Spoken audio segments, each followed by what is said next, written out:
let's say you're socially anxious. Okay, so what happens when you're socially anxious? You go to a party, your heart's beating. Why? The party is a monster. Why? Because it's judging you. And it's judging you, it's putting you low down the dominance hierarchy, because that's what a negative judgment is. And that interferes with your sexual success.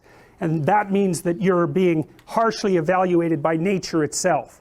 Right? So you are confronting the dragon of chaos when you go into the social situation. And so what do?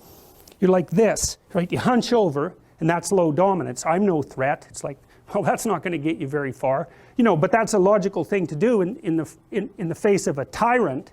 So I'm no threat. You know, you look at the king and you're dead. I'm no threat. I'm hunched over. And then what's happening internally? What are people thinking about me? What are people thinking about me? Am I looking stupid? Am I looking foolish? Geez, I'm awkward. I hate being here. Man, I'm sweating too much. It's all internalized, right? It's all self-focused. The eye isn't working. What do you tell people?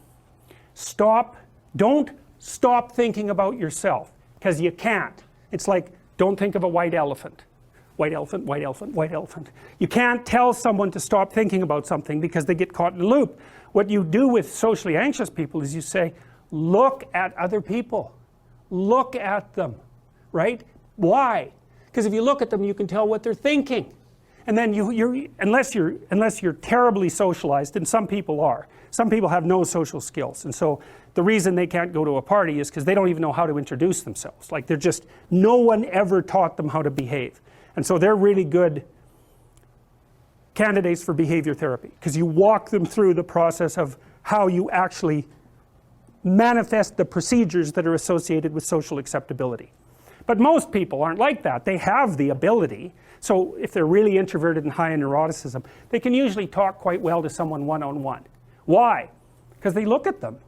Well, if I look at you, it's another thing to do if you're ever speaking to a group of people. Never speak to the group of people. That doesn't exist. You talk to individuals, and then they reflect for you the entire group, because they're all entrained.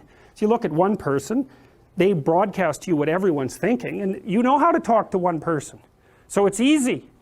So as soon as you focus on the person, not you, you push your attention outward, use your eye, you push your attention outward, and you start watching. Well, then all your automatic mechanisms kick in, and you stop being awkward. Because if we're talking and I'm looking here, I don't know what you're going to do next, and I'm going to put disjunctions into they're like bad chords in the melody of our conversation. And the reason is I'm not paying attention.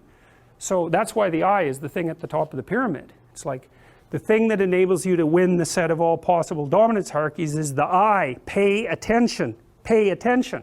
That's the critical issue. That's why the Egyptians worshipped Horus. That's why Horus was the thing that rescued Osiris from the depths. It's the capacity to pay attention. What do you pay attention to most? What your right hemisphere signals as anomalous. It attracts your attention. It's like, this isn't going quite right. I'm not looking at that. Wrong. That's what you look at. That's what you look at. What's not going right. Because that's the terrible monster that might eat you, but it's also the place you get all the information. So that's why it's useful to have discussions with your enemies, because they will tell you things you do not know. And that's such a great thing, because if you don't know them, well, you're not very smart, are you?